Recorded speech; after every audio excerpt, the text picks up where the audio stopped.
108ರ ಮಹತ್ವ. 108 ಇದು ಸನಾತನ ಧರ್ಮದ ಶ್ರೇಷ್ಠ ಸಂಖ್ಯೆ. ನಮ್ಮ ರುದ್ರಾಕ್ಷಿ, ಸ್ಫಟಿಕ, ತುಳಸಿ ಎಲ್ಲ ರೀತಿಯ ಜಪಮಾಲೆಯಲ್ಲಿ 108 ಮಣಿಗಳೇ ಏಕೆ ಇರುತ್ತವೆ? 108 ಮಣಿಗಳ ಜೊತೆಗೆ ಇನ್ನೂ ಒಂದು ಮಣಿ ಏಕೆ ಇರುತ್ತದೆ?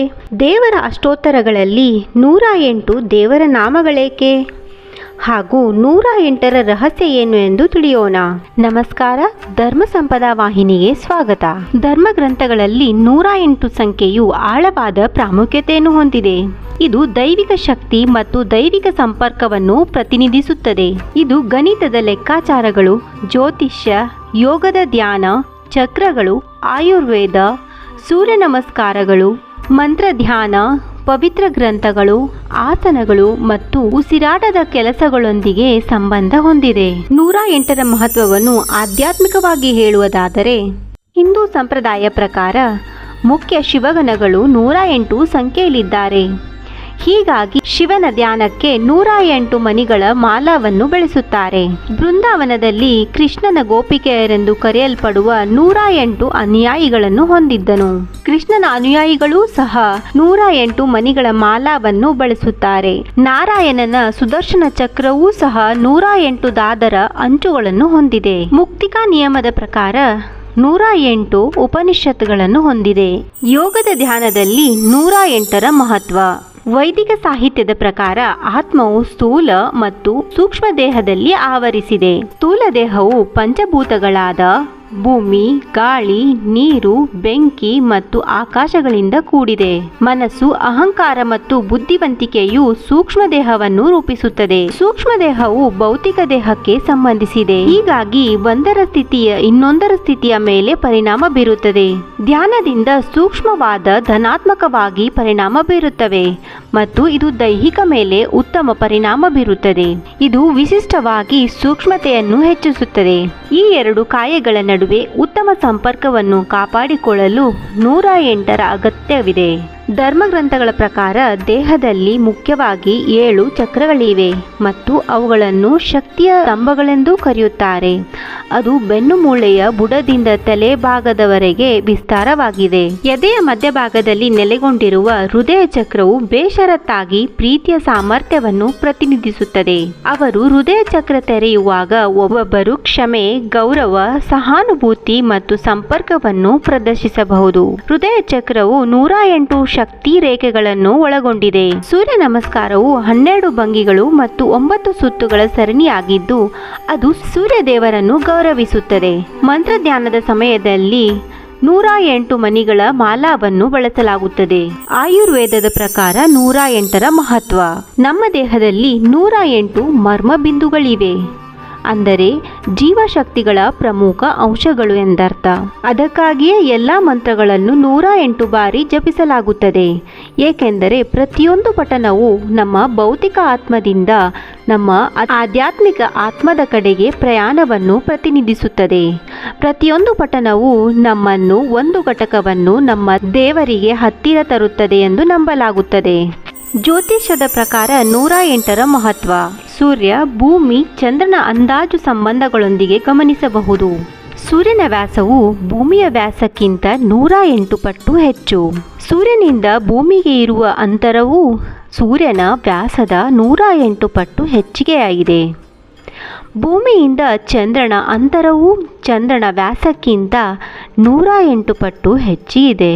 ವೈದಿಕ ಜ್ಯೋತಿಷ್ಯದಲ್ಲಿ ನಾವು 9 ಗ್ರಹಗಳನ್ನು ಬಳಸುತ್ತೇವೆ. ಸೂರ್ಯ, ಚಂದ್ರ, ಮಂಗಳ, ಬುಧ, ಗುರು, ಶುಕ್ರ, ಶನಿ ಮತ್ತು ರಾಹು, ಕೇತು.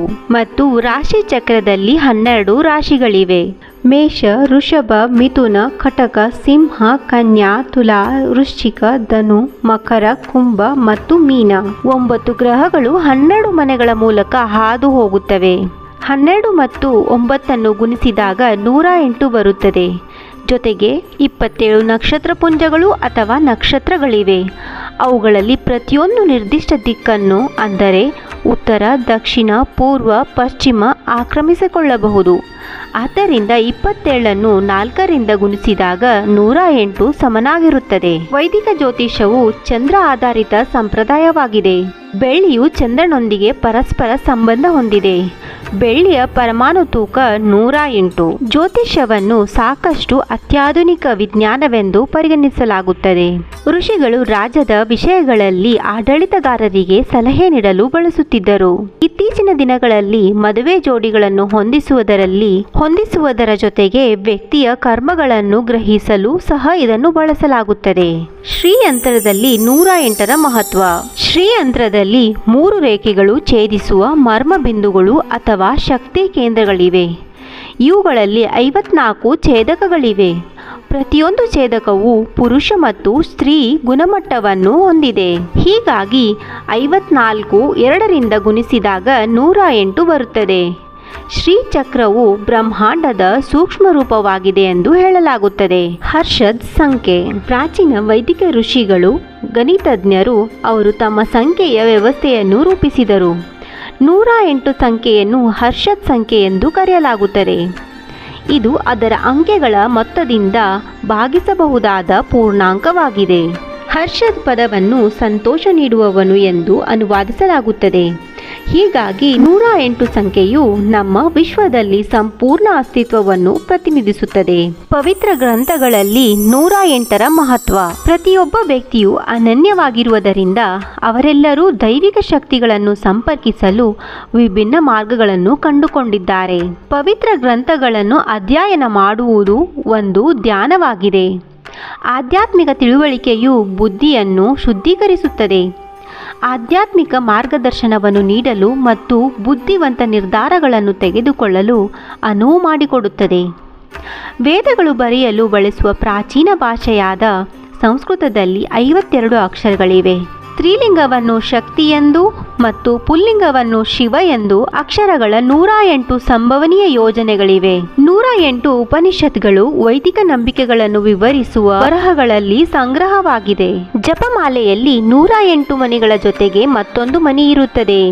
ಇದನ್ನು ಬಿಂದು ಮಣಿ ಎಂದು ಕರೆಯುತ್ತಾರೆ. ಮೇರು ಅಥವಾ ಪರಮಾತ್ಮನ ಎಂದು ಪರಿಗಣಿಸಲಾಗುತ್ತದೆ. ಒಂದೊಂದು ಮಣಿಯನ್ನು ಎಳೆದ ಹಾಗೆ ನಿಧಾನವಾಗಿ ಜೀವಾತ್ಮ ಪರಮಾತ್ಮನನ್ನು ಸೇರುತ್ತದೆ. ಈ 109ನೆಯ ಮಣಿಯನ್ನು ಇದನ್ನು ಜಪದಲ್ಲಿ ಪರಿಗಣಿಸುವುದಿಲ್ಲ. ನಮ್ಮ ಆರಂಭ ದೇವರಿಂದಲೇ ಆಗಿದೆ, ಹಾಗೆ ನಮ್ಮ ಅಂತ್ಯವು ದೇವರನ್ನೇ ಸೇರಬೇಕು. ಹಾಗಾಗಿ ಅಂತ್ಯವನ್ನು ಸೇರಲು 108ರ ಗಡಿಯನ್ನು ದಾಟಲೇಬೇಕು.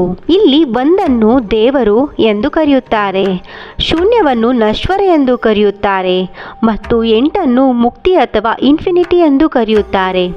ಇದರರ್ಥ 1 ಎಂಬ ಪರಮಾತ್ಮನನ್ನು ಸದಾ ಜಪಿಸುತ್ತಾ ನಮ್ಮಲ್ಲಿ ಶೂನ್ಯ ಅಂದರೆ ಎಲ್ಲ ರೀತಿಯ ತೊಂದರೆಗಳು, ಆಸೆ, ಅಹಂಕಾರ, ಕೋಪ, ಇತರೆ ದುರ್ಮಾರ್ಗಗಳನ್ನು ದಾಟಿ ಪರಮೇಶ್ವರನಲ್ಲಿ 8ರ ರೂಪದಲ್ಲಿ ಲೀನವಾಗಿ ಮೋಕ್ಷ ಪಡೆಯುವುದು. ಧನ್ಯವಾದಗಳು.